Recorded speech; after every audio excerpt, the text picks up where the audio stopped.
Hello বন্ধুরা, আপনাদের মাঝে চলে এলাম আর একটা রেসিপি নিয়ে। আজকে আমি করে দেখাবো, খুব ঝটপট বানিয়ে নিতে পারবেন।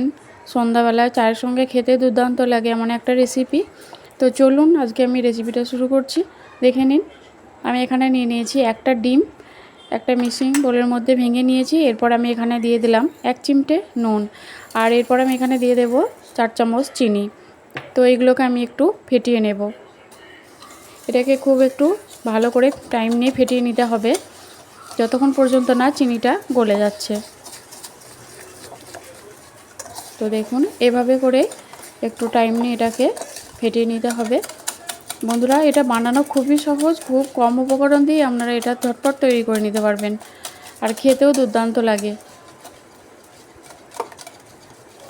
তো এইভাবে কিছুক্ষণ টাইম নিয়ে আমি এটাকে ফেটিয়ে নিয়েছি। দেখুন, এটা এরকম হয়েছে।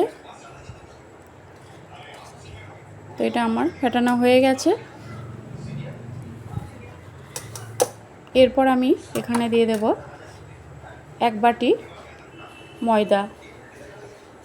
আপনারা চাইলে এখানে আটাও ব্যবহার করতে পারেন। এরপর আমি এখানে দিয়ে দেব 4 চামচ সুজি। তো সুজি আর ময়দাটা এর সঙ্গে খুব ভালো করে মিশিয়ে নেব। দেখুন, এভাবে আস্তে আস্তে করে মিশিয়ে নেব। তবে এটাতে মেশানো যাবে না, একটু হাতে করে আমি এটাকে ভালো করে মিশিয়ে নেব, দিয়ে একটা ডো তৈরি করে নেব।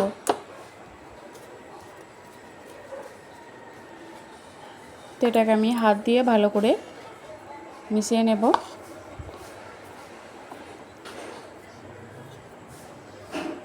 তো দেখুন, এরকম একটা ডোয়ের মতো তৈরি করে নিয়েছি। এরপর আমি এটাকে রেস্টে রেখে দিয়েছিলাম 10 মিনিটের জন্য। তারপর আমি এটাকে একটা পিঁড়ির মধ্যে তুলে নিয়েছি।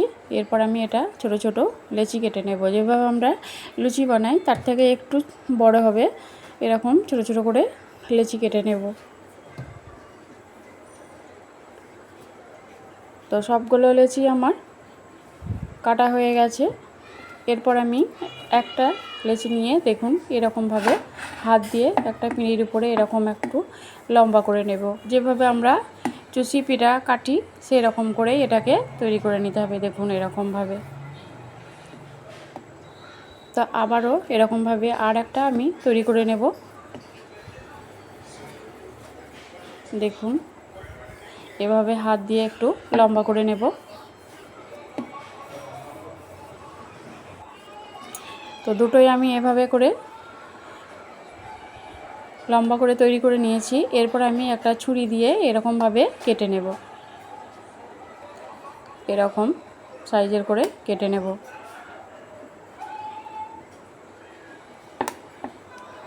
তো সবগুলোকে আমি ছুরি দিয়ে কেটে নিয়েছি। এরপর আমি এক এক করে এখান থেকে এগুলোকে তুলে নেব। তো সবগুলোকেই আমি একইভাবে এরকম করে কেটে নেব। তো আমি এটা আর দেখাচ্ছি না, ভিডিওটা অনেক বড় হয়ে যাবে। তো এরপর আমি একটা এরকম নিয়ে দেখুন এভাবে হাত দিয়ে এরকম করে একটু শেপ দিয়ে নেব। যেভাবে আমরা চুষি পিঠা কাটি সেরকম দেখতে হবে। এইভাবে করে হাত দিয়ে একটু এরকম শেপ দিয়ে নেব, ঠিক দেখতে চুষি পিঠার মতো লাগছে। দেখুন, তো সবগুলো আমি এরকম করেই তৈরি করে নিয়েছি। দেখুন, এরপর আমি এখানে ভেজে নেব এগুলো। তো আমি এখানে একটা ফ্রাই প্যান বসিয়ে দিলাম। এটাকে খুব ভালো করে আমি গরম করে নিয়েছি। এরপর আমি এখানে পরিমাণ মতো তেল দিয়ে দিলাম। তো এগুলোকে একটু ডুবো তেলেই ভাজতে হবে। তো তেলটা গরম হয়ে গেছে। এরপর আমি পিঠাগুলো ভেজে নেব।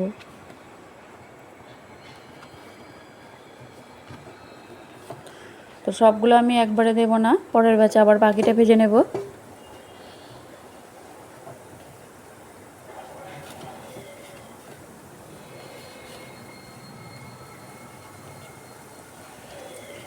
এটা বানানো খুবই সহজ, খেতেও দুর্দান্ত লাগে। আপনারা একবার হলেও বাড়িতে এটা তৈরি করে দেখবেন খেয়ে। আর খুব বেশি উপকরণ লাগে না, মাত্র 2-3টে উপকরণ দিয়ে এটা তৈরি করে নিতে পারবেন।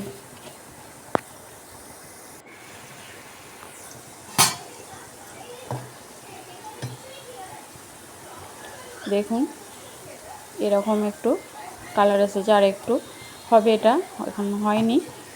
তো একটু হালকা লাল কালার চলে এলেই এগুলোকে তুলে নিতে হবে। তো দেখুন এটা অনেকটাই ফুলে গেছে, একটু মোটা লাগছে।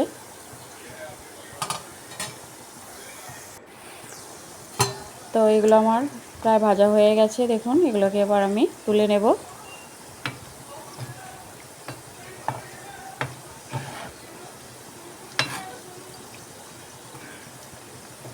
এগুলো আমার ভাজা হয়ে গেছে, আমি এবার এগুলোকে তুলে নেব। আর কত সুন্দর কালারটা লাগছে দেখুন।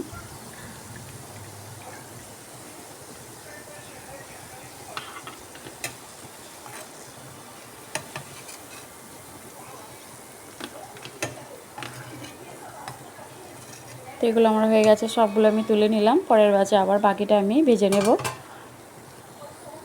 তো একইভাবে আমি বাকিটাকে ভেজে নেব। তো দেখুন এগুলো আমার ভাজা হয়ে গেছে।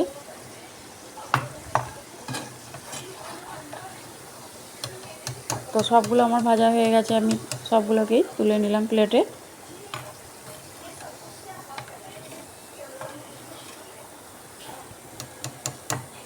তো দেখুন দেখতে কতটা সুন্দর লাগছে।